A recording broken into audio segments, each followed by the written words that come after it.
আলোচনা যেটি হচ্ছিল সে আলোচনা কিন্তু চলমান থাকবে। এ পর্যায়ে আপনাদেরকে দুটি শব্দ সম্পর্কে একটু ধারণা দিতে চাই। একটি হচ্ছে আবগারি শুল্ক এবং আরেকটি হচ্ছে কালো টাকা। প্রথমে কথা বলতে চাই আবগারি শুল্ক নিয়ে। বাজেট আসলে এই শব্দটি শোনা যায় অনেক বেশি এবং একই সঙ্গে এই আবগারি শুল্ক বলতে যেটি বোঝানো হয়েছে সেটি হচ্ছে যে ব্যাংকে টাকা রাখার পর একটি কর দিতে হয়, যেটিকে বলা হচ্ছে যে আবগারি শুল্ক। এবং টাকার আসলে কোনো রং হয় না, কিন্তু বাজেট আসলে শোনা যায় কালো টাকা সাদা করার সুযোগ। মূলত অপ্রদর্শিত অর্থ যেটি রয়েছে, যেটি এই করের যে নথি রয়েছে সেই করের নথির বাইরের যেই টাকাটা রয়েছে সেটিকে বলা হচ্ছে কালো টাকা বা অপ্রদর্শিত অর্থ। এ বিষয়ে আমরা আরও বিস্তারিত জানবো। আমাদের সঙ্গে এই মুহূর্তে যুক্ত হচ্ছেন আমার সহকর্মী আতাউর নিয়ন। আপনাকে স্বাগত জানাচ্ছি। বাজেট 2024-25। তন্ময়, যেটা বলছিলেন যে টাকার কোনো কালো হয় না, কিন্তু বাজেটে যেই অপ্রদর্শিত অর্থের কথা বলা হয়ে থাকে, যেটা মূলত হচ্ছে আপনি ট্যাক্স দিচ্ছেন না, কর দিচ্ছেন না, কিন্তু আপনার নিজের নামে নেই, আপনি অপ্রদর্শিত রয়ে যাচ্ছে, বিভিন্ন নামে আপনি সেই টাকাটা বিভিন্ন খাতে বিনিয়োগ করছেন, সেখান থেকে আয় করছেন, কিন্তু বছরে আপনি সেটা কর বা সেটা তথ্য দিয়ে এনবিআরকে কোনো ধরনের কোনো ট্যাক্স দিচ্ছেন না, যেটাকে মূলত আমাদের যে মূল অর্থনীতি বলা হয়ে থাকে সেখানে এটার কোনো প্রদর্শিত কোনো ভূমিকা নেই, যেটাকে অপ্রদর্শিত অর্থ বা কালো টাকা বলা হয়ে থাকে। যেটা চলতি অর্থ বছর যদি বলে থাকি যে 23-24 অর্থ বছর, সেই অর্থ বছরে এটার সুযোগ রাখা হয়নি মূল অর্থনীতিতে ফিরে নিয়ে আসার। কিন্তু যে বিগত অর্থ বছরগুলো ছিল 20-21, 21-22, 22-23 অর্থ বছরগুলোতে, সেখানে একটি কর দিয়ে সেটা মূল অর্থনীতিতে নিয়ে আসার কিন্তু সুযোগ দেওয়া হয়েছিল। আমরা যদি দেখি যে এখানে এই বছর 24-25 অর্থ বছর যে বাজেট ঘোষণা হবে, সেই ঘোষণায় কিন্তু 15% কর দিয়ে সেটাকে পুনরায় মূল অর্থনীতি এবং করের আওতায় নিয়ে আসার সুযোগ রাখা হয়েছে। সুযোগ মিলতে পারে আসলে এবার 15% কর ঘোষণায় রাখার সম্ভব সুযোগ দেওয়ার কথা আলোচনা চলছে।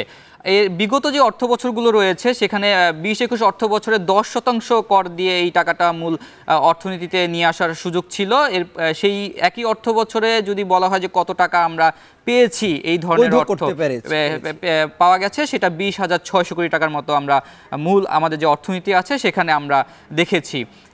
এরপরে যেই আমরা আলোচনা করতেছিলাম, আমাদের এ পর্যন্ত আসলে আমরা বৈধ হয়েছে দেখতে পাচ্ছিলাম যে 47,000 কোটি টাকার মতো আমরা সর্বমোট বৈধ করতে পারা গেছে বিভিন্ন অর্থ বছরগুলোতে, একাধিক অর্থ বছর মিলিয়ে। এবার আমরা ব্যাংকে যে আমরা টাকা ফেলে রাখি, আপনার টাকা আছে কিন্তু আপনি বিনিয়োগ করছেন না, আপনার মনে হচ্ছে আমি ব্যাংক থেকে যেই লভ্যাংশ পাচ্ছি, ব্যাংক যে আপনাকে মুনাফা দিচ্ছে, এটা আপনার জন্য ঠিক আছে, কিন্তু সরকার চাচ্ছে আপনার যেই টাকাটা আছে সেটার জন্য সরকার যেহেতু বিনিয়োগ বান্ধব বা বিনিয়োগের জন্য সবাইকে আকৃষ্ট করছে আমাদের উন্নত রাষ্ট্রে পরিণত হওয়ার যে লক্ষ্যমাত্রা পূরণে, সেই বিনিয়োগ বাড়ানোর জন্য অলস টাকার উপর একটি সরকার আবগারি শুল্ক নির্ধারণ করেছে, যেটা অলরেডি গত দুই অর্থ বছর ধরে চলমান রয়েছে।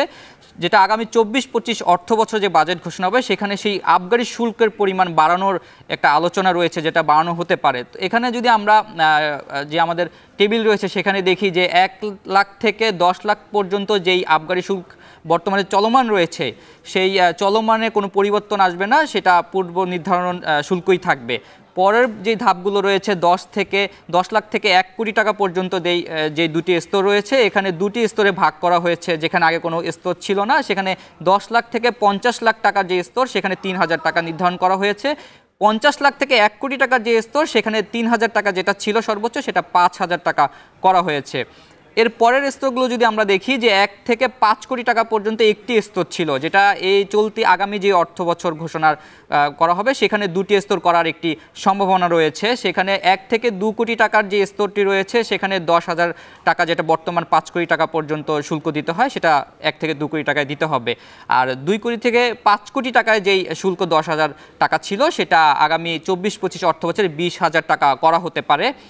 এরপরে 5 কোটি টাকার থেকে শুরু করে এর উপরে যতই থাকুক না কেন ব্যাংকে আপনার টাকা, সেটা চলমান রয়েছে 40,000 টাকা আপনাকে আবগারি শুল্ক দিতে হচ্ছে, যেটা আগামী 24-25 অর্থ বছরে 50,000 টাকা করার সম্ভাবনা রয়েছে বলে জানানো হয় বিভিন্ন আলোচনা থেকে।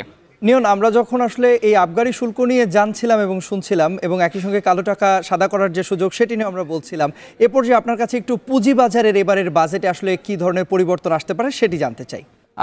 দেখুন প্রতি বছর কিন্তু পুঁজিবাজার সম্পর্কে যেই স্টক এক্সচেঞ্জগুলো রয়েছে, নিয়ন্ত্রক সংস্থাগুলো রয়েছে, তারা কিন্তু বেশ কিছু প্রণোদনা বা সুযোগ সুবিধার কথা এনবিআর কাছে বাজেট প্রাক আলোচনায় কিন্তু দাবি জানিয়ে থাকে।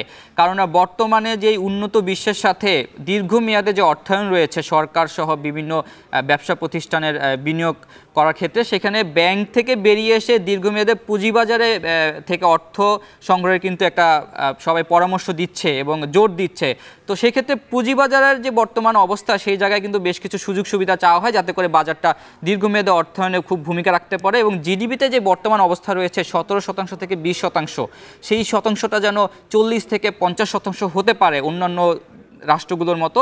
সেই ধরনের আশা সবাই করছে যে সেই সুযোগ সুবিধা দিলে হয়তো আমরা ইয়ে করতে পারবো। নন লিস্টেড কোম্পানির যে কর সেখানে সেটি 15% করার যে মূল চাওয়াগুলো থাকে, তার প্রধান চাওয়ার একটি হচ্ছে যে আপনার তালিকাভুক্তি এবং অতালিকাভুক্ত যে কোম্পানিগুলো রয়েছে তার করের ব্যবধান যদি আপনি না করেন, তাহলে কিন্তু কোনো কোম্পানি চাবে না যে আমি পুঁজিবাজারে আসি। কারণ পুঁজিবাজারে যখন আপনি আসবেন, আপনাকে কিন্তু অনেক কমপ্লায়েন্স মেনটেন করতে হবে, আপনাকে অনেক সুশাসন নিশ্চিত করতে হবে এবং নজরদারিতে থাকতে হয়। সেক্ষেত্রে তারা চাইবে বাড়তি সুযোগ সুবিধা পেলে তারা হয়তো আসবে। কিন্তু যদি দেখা যায় আমি এখানে পুঁজিবাজারে আসার পর অনেক কমপ্লায়েন্স মেনটেন করতেছি, কিন্তু আমাকে কোনো ধরনের ছাড় দেওয়া হচ্ছে না বা সুযোগ সুবিধা পাচ্ছি না, তখন কিন্তু তারা আসতে চাইবে না। তো এই ধরনের বেশ কিছু সুযোগ সুবিধা কিন্তু পুঁজিবাজারে আসার জন্য চাওয়া হয়ে থাকে। এখন দেখা যাক আগামী 24-25 অর্থ বছরে পুঁজিবাজারের জন্য কি থাকছে। নিশ্চয়ই নিয়ন, এবং আর কিছুক্ষণের মধ্যেই এই যে প্রত্যাশার সঙ্গে প্রাপ্তির আসলে কতটুকু যোগসূত্র হচ্ছে সেটি নিশ্চয়ই আমরা জানতে পারবো। আপনাকে অসংখ্য ধন্যবাদ এ পর্যায়ে আমাদের সঙ্গে আলোচনায় যুক্ত হওয়ার জন্য। দর্শক, আসলে যখন পুঁজিবাজার নিয়ে কথা বলছিলাম, অপ্রদর্শিত অর্থ নিয়ে আমরা কথা বলছিলাম এবং একই সঙ্গে কথা হচ্ছিল কালো টাকা সাদা করার যে সুযোগ, সেই সুযোগ নিয়ে আমরা কথা বলছিলাম।